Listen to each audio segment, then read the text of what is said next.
Hello friends, welcome back to the channel. So आज की इस वीडियो में हम लोग सीखेंगे कि एक्सेल में जो इफ़ फार्मूला होता है उसका क्या काम होता है, इसे कैसे यूज़ करते हैं। सो सबसे पहले जानते हैं इफ़ फार्मूला होता क्या है। सो ये एक तरीके का लॉजिकल फार्मूला होता है एक्सेल का। इसकी मदद से हम लोग एक दिए हुए कंडीशन के मुताबिक अपना रिजल्ट प्रिंट करवाते हैं। इसके तीन पार्ट्स होते हैं। सबसे पहला जो हमारा पार्ट होता है वो होता है कंडीशन पार्ट। इसमें हम लोग अपना कंडीशन देते हैं। सेकंड पार्ट होता है वो पार्ट जिसमें हम लोग, अगर वो हमारी कंडीशन सही है तो हम लोगों को कौन सा रिजल्ट प्रिंट करवाना है, वो पार्ट। उसमें हम लोग लिखते हैं कि अगर हमारा जो भी हमने कंडीशन दिया अगर वो ट्रू है तो हम लोगों को कौन सा रिजल्ट प्रिंट करवाना है। एंड थर्ड एंड लास्ट जो पार्ट होता है उसमें हम लोग वो अपनी वैल्यू लिखते हैं जो उस फॉर्मूला के उस कंडीशन के गलत होने पे हमें प्रिंट करवानी होती है। सो आई होप सो आप लोग समझ गए होंगे कि इफ फॉर्मूला क्या होता है। सो चलिए अब हम लोग इसको यूज़ करके देखते हैं। सो सिंपली इसको समझाने के लिए मैंने यहाँ एग्जाम्पल लिया है वोटिंग एलिजिबिलिटी का। सो सिंपली आप लोगों को पता होगा इंडिया में वोटिंग की राइट सिर्फ उन्हीं लोगों को मिली है जिनकी एज 18 से ज़्यादा की है। 18 से जो कम किया है उन्हें वोटिंग का राइट नहीं मिला। इसको हम लोग इफ फॉर्मूला की मदद से भी देख सकते हैं। फॉर एग्जांपल हम लोगों को जब इफ फॉर्मूला यूज़ करना होता है सबसे पहले हम लोग इफ लिखते हैं, इज इक्वल इफ, ब्रैकेट में जो भी हम लोगों को हमारा जो सेल होता है उसको हम लोगों को सेलेक्ट करना होता है जिसमें हमारा डाटा लिखा रहता है। जो एज है वो जिस भी मतलब सेल में लिखी हुई है उसको हम लोग सिलेक्ट करेंगे। फिर हम लोगों का जैसा कि हमारा कंडीशन था कि अगर एज हमारे लेस देन इक्वल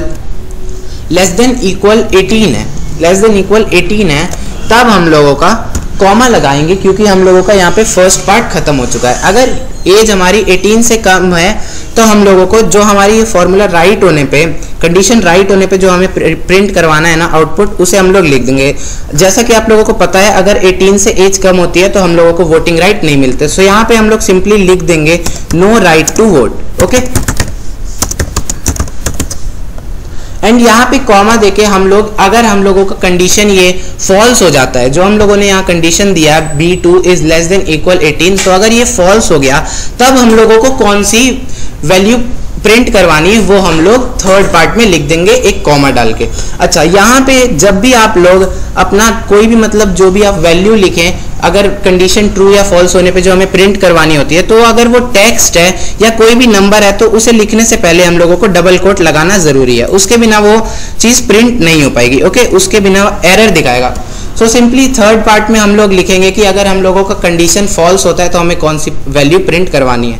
यहाँ पे हम लोग डबल कोट में लिखेंगे जैसा कि हम लोगों ने यहाँ फॉर्मूला दे रखा था, कंडीशन दे रखा था कि B2 अगर लेस देन इक्वल 18 है तो हम लोग, अगर ये फॉर्मूला फॉल्स होता है मतलब B2 जो है हमारा वो अगर 18 से ज़्यादा का है तो हम लोगों को यहाँ पे राइट मिल जाता है वोट करने के लिए। सो यहाँ पे सिंपली हम लोग लिख लेंगे yes right to vote. Okay,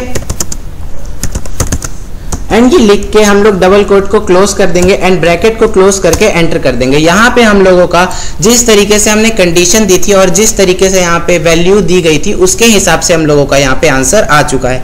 तो सिंपली अब हम लोगों को, जैसे कि हमें यहाँ पे सिर्फ एक ही कॉलम का जो हमें वैल्यू था वो प्रिंट हुआ है, तो हम चाहते हैं कि ये सब के भी आगे मतलब जो हमारा एलिजिबिलिटी है कि ये इसके पास राइट है या नहीं है वो आ जाए बिना मतलब फॉर्मूला दोबारा लिखे। तो सिंपली हम लोग यहाँ पे इस सेल पे क्लिक करते हैं एंड यहाँ पे कॉर्नर पे जो ये प्लस का साइन है इसको मतलब सेलेक्ट करके यहाँ पे नीचे तक जहाँ तक भी हमारा डाटा है वहाँ तक ड्रैग कर देते हैं। ओके, यहाँ पे जैसे ही हम लोग ड्रैग करते हैं वैसे ही नीचे तक ये फॉर्मूला लिख जाता है और उसके बाद जैसे भी यहाँ पे डाटा दिया हुआ होता है उसके हिसाब से हम लोगों का वैल्यू प्रिंट हो जाता है। सो आई होप सो आपको ये वीडियो में इफ फॉर्मूला समझ आ चुका होगा। अगर आपको कोई भी फॉर्मूले से रिलेटेड डाउट रहता है तो आप लोग कमेंट्स में पूछ सकते हैं। अगर आपको ये वीडियो पसंद आई तो इस वीडियो को लाइक ज़रूर करिएगा और हमारे चैनल को सब्सक्राइब भी कर दीजिएगा।